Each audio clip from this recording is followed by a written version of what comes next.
Hey guys, welcome to Goodwill Dynamics. This is a show where we like to discuss the concept of goodwill and its perpetuation in the world through the lens of contemporary culture. Today we've got another Reddit post that we're going to go through with you today.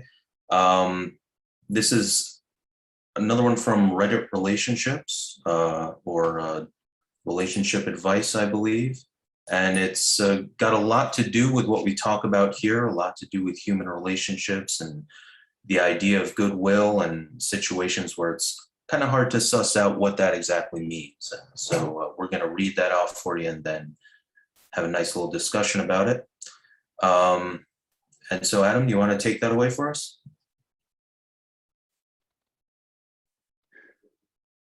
My sister and I stopped speaking after her child-free wedding.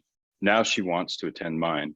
Family side with her. I'm 26, she's 31. Around the time my sister got married, I had a lot going on. I was divorcing, had 2 kids under 2, and me attending her wedding would require an overnight trip, which I was prepared to do until I found out with less than a week to go that it was child-free. I called her and said I couldn't make it. She didn't take it well. We both said shit we shouldn't have, and we both apologized. But when we made up, she asked if I could come to the wedding now, and I said no, as the circumstances hadn't changed. At which point, the arguments started up all over again. The day of the wedding, she sent me a series of messages about how she wanted me there and she needed some time before we talked next. So I needed to wait for her to contact me. That was 3 years ago, and we still haven't spoken. I got engaged 2 months ago, and we told my family a month ago. One of my parents told my sister, who contacted me, and I ignored her because in the last 3 years, I've moved on. I'm happy she had her wedding her way, but she knew it would cause issues for me, which is why she only told me last minute. She said some things about my kids and me that I can't forgive. And if not for me getting engaged, she might have never reached out to me again, as it's been nearly 3 years. So clearly my ongoing presence in her life is not a big deal to her. I've explained my feelings to my family, but they want me to meet with her, hear her out, and invite her to the wedding. I ask what happens if I don't do that, and their responses have ranged from being mildly put out to not going in solidarity. I have asked where this response was when I couldn't go to her wedding, and they've said it's different because I had an invitation while she doesn't.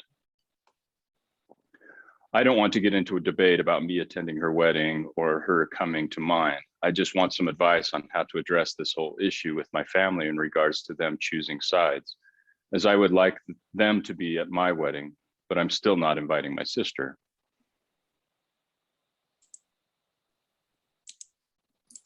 All right. Well, can't wait to get into this one, but might as well introduce us all. My name, of course, is Nick. That wonderful voice you just heard is Adam. Say hello, Adam. Hey there. We've got Joshua here as well. Hey, everyone. And all the way from Denmark is our good friend Annie. Say hello, Annie. Hey, everybody. So what do you guys think here? Quite a situation. Who's chomping at the bit to talk about this one here?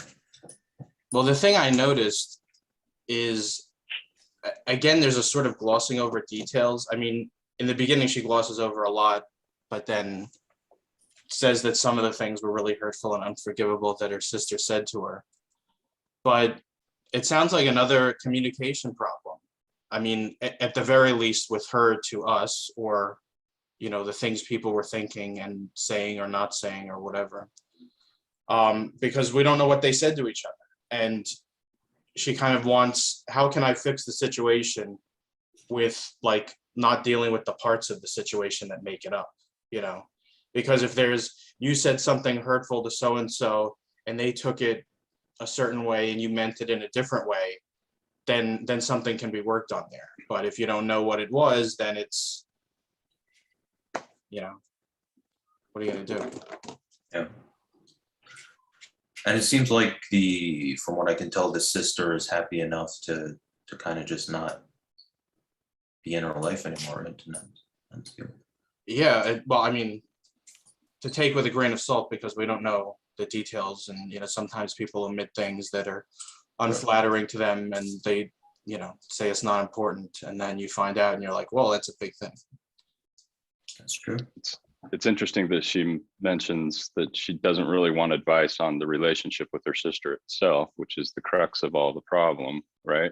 She just wants to deal with the issue that her family, she wants advice dealing with her family because she feels hurt that they're taking, they seemingly are taking her side, at least from her perspective. And so where she's asking for that, it sort of,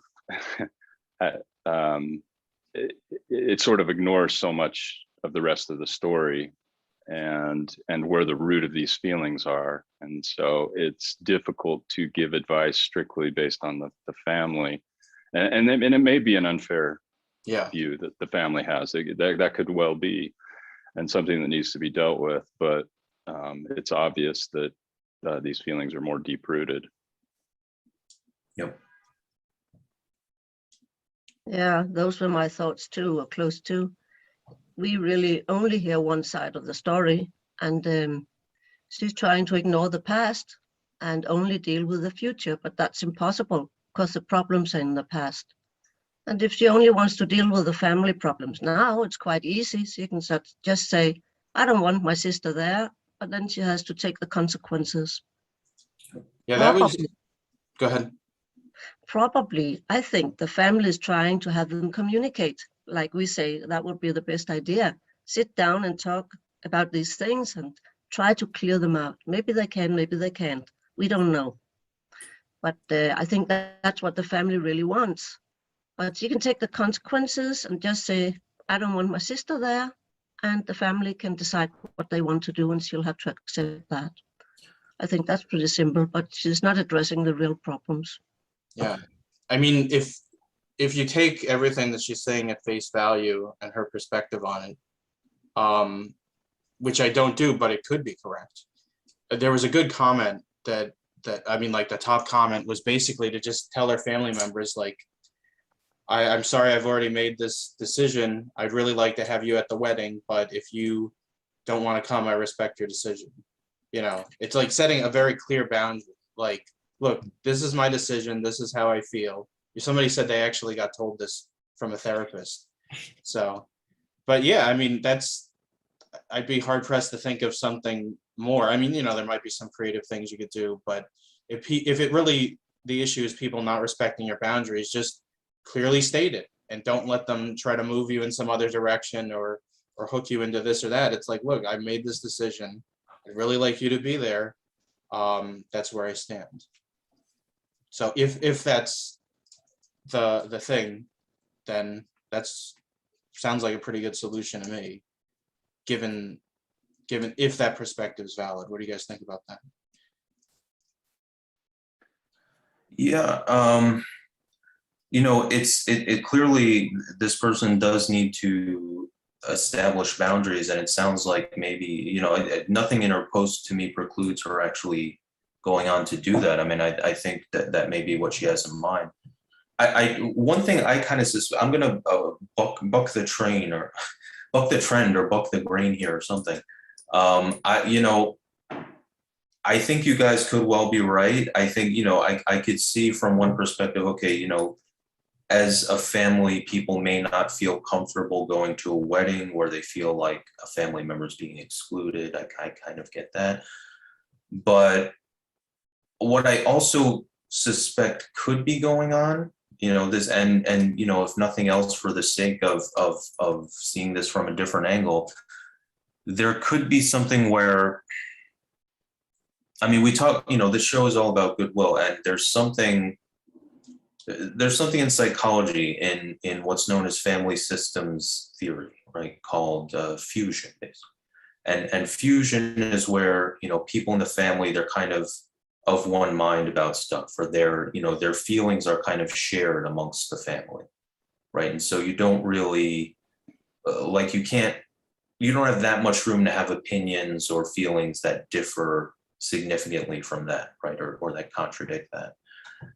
And, in that context, what tends to grow up around that is there's narratives, right? There's like stories that we mutually accept as a family, as a group, that, you know, that kind of justify and solidify these feelings that we're sort of accustomed to sharing, and that we sort of, you know, cling to no matter what. And so, you know, it may just be that, you know, there's this idea of, you know, you need to invite your sister, which potentially, obviously, like we said, we don't know what all the details are, but which potentially ignores a lot of stuff that the sister did or that happened. You know, it could just be that it's sort of within this system, it's been decided that, like, this is the deciding point, right? This is like, this, we've decided to make this situation, Well, it's the family group thing. It's, you know, oh, you could have come to, like, if the narrative they have is, oh, you could have come to her wedding, but you didn't want to, you know, because you didn't want to, you know, get a babysitter for your kids, or, you know, whatever might have been required. Mhm. Then it's, oh, you were being standoffish, you know. Yeah. So the family narrative theoretically could be something like that, and then now you're just being heartless and not inviting her. Well, but the point being that, like, it's creating a situation where, okay, at this point in the narrative, like, you either do, you doing this is a threat to group harmony, right? Because group harmony is always kind of under strain. It's always kind of experiencing periods of dissonance or whatever, right? But we're going to make you, in this instance, responsible for that, right? We're going to make you kind of the scapegoat for that, and decide that this one thing that you're deciding is what threatens the group harmony, and will reestablish the group harmony by giving you an ultimatum and either rejecting you or accepting you if you do what we want. And you could even, you know, maybe it's even possible that she's emulating that somewhat by, if you guys are correct that she's excluding important information, maybe she's Well, kind of I accustomed wasn't to- saying she was. I was just saying she could be, because Fair it enough, but just wasn't there. it just occurs to me she may be accustomed to sort of thinking that way, right? Thinking in terms of these, like, you know, narratives that will sort of get and keep somebody on my team kind of thing. But all that's to say that, you know, this sort of what I'm calling fusion or whatever groupthink is like a false version of goodwill, right? And maybe in some cases, in some situations with some people, it's kind of the best that's going to be done. But it's kind of a lower or false version, I think, of what we call goodwill. It's like sort of, it keeps us together, but at the cost of there being much to keep together sometimes, right? Because you can't really be an individual.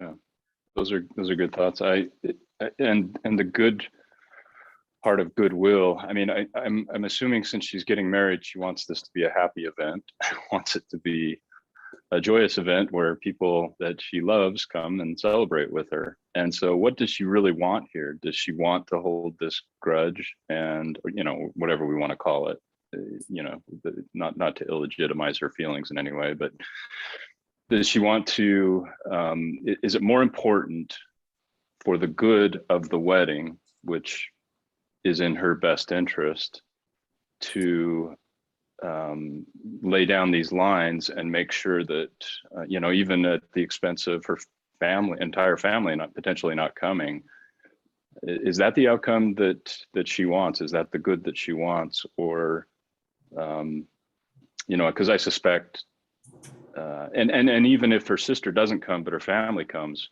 that alternative, you know, it might satisfy some of that lower desire that she has to set that example, and, you know, tit for tat, quid pro quo, you did this to me, I'm doing this to you. And so yeah, we're how do we find the good and help, you know, this person find the good in the event, which is the most important part. I just think, you know, it's kind of like this was actually the top comment on the post was about boundaries, right? Asserting boundaries confidently and consistently. And, Yeah, not being super angry about it either. Oh, yeah. I mean, some people, are dealing with anger and they can't just wave it away. But if you can, set boundaries without getting upset, without, being resentful or hateful to people, and just clearly say this is the boundary. Yeah, I mean, there's no real goodwill if goodwill requires your boundaries to be constantly disrespected or discarded. Yeah. So, there needs to be a combination, sort of a balance of the group dynamic and the individual being free. So that's what I would say about that. Any other thoughts? I think there's also a question about goodwill to herself, because Yeah. if she's carrying angry feelings and grievances towards her sister, that's really not healthy for herself in the long run. She might not be able to look at them right now, but I hope for her that she will at some point, because that will be much more healthy for both her and her sister and her family. Well, the same could be said for letting her in. It sounded like she moved on. She wasn't like thinking about her sister and being like, oh, I'm so angry. But it's like, well, this person doesn't really respect me, So making a hole in your life for somebody that doesn't care about you is not goodwill to yourself either. But like you say, if she does have feelings of anger and resentment, it'd be good to work on those. Indeed. Well, guys, I think that's the end of our discussion. I think it went well. This is a tricky situation, but it's always interesting to turn these things about and see what they mean in terms of goodwill and sort of maintaining positivity in the face of all that goes on in the world. Anyone have any parting thoughts before we get going? Make sure to like, subscribe, share, and leave a comment. Tell us what you think. What do you think should have happened here? How would you handle it? Does anything similar happen to you? All right, listen to Joshua, do as he says. If of course that's your own desire. And yeah, we'll see you next time. Thanks for tuning in.